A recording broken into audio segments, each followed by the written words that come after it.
So that, not only that, I must also tell you in the case of BT toxin, it has never been shown to be safe in the plant. Never. As I said, the evidence to the contrary, Pradeep Verma's work, is not safe in the plant itself. My next point, that if you look at the construct, by construct I mean the stuff that you actually inject or shoot into the plant to cause genetic information, genetic transformation. So there's a DNA construct. You just don't take the DNA of the corresponding BT gene, but you have to put it in an environment so that the DNA will actually be expressed. That we call a construct. Now, and you have to put a marker so that you can select out for that trait when you have a large number of cells which have been transformed. Now, in this construct, they use, in the case of BT brinjol, they generally use antibiotic resistance markers. Now, a common marker uses kanamycin resistant marker because we normally don't use kanamycin as an antibiotic. But in the case of BT brinjol, they use two antibiotic markers. One was kanamycin, the other was actually streptomycin, ADG. Now, why streptomycin? Because streptomycin is used currently by the human species. Why use a streptomycin marker which was not necessary? No explanation has ever been given of this. This is on record. If you look at the GAC meeting proceedings on the website, we have pointed this out. Ramesh Soti of CCMB has pointed this out repeatedly, and there has been no reply to that. Then there's always this question of contamination. That if I'm using a GM crop, then the lateral gene transfer can occur.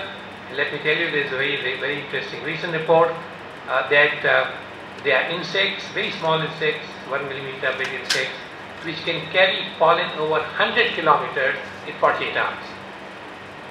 So when people tell you that, oh, we have done these tests and over 30 meters there is no pollen transfer, and therefore no chance of lateral gene transfer, that is putting that gene being transferred to another crop where we don't want the gene, it does make sense.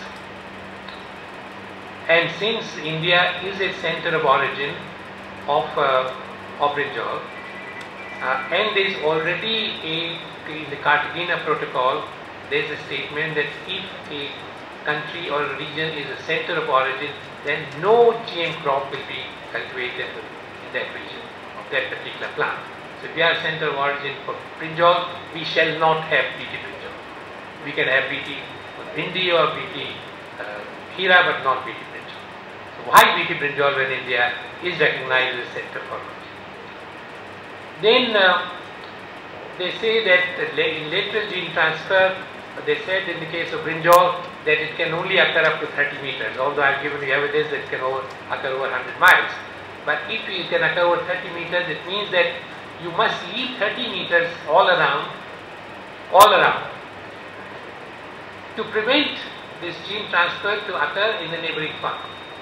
Now please remember, my friends, that in India, 84% of farmers are small or marginal farmers. Small farmers, they have 4 hectares of land or less, and marginal farmers less than 2 hectares of land. Please do a calculation. If I have 2 hectares of land or 1 hectare of land and I leave 30 meters all around, how much land am I left with to actually do the farm? So the technology is not friendly towards the vast majority of farmers in the country. Then we have no liability laws to guard the interests of organic farmers. For example, if there is somebody who, let's say, cultivates BT brinjol or BT cotton, and the next farm cultivates organic cotton, organic brinjol, and my farm gets contaminated with one plant, just one plant, I cannot call my product organic, and I can't sell it to the market as organic, though I lose money. There are no liability laws to protect the interests of such farmers. We need liability laws. And actually, this actually has happened.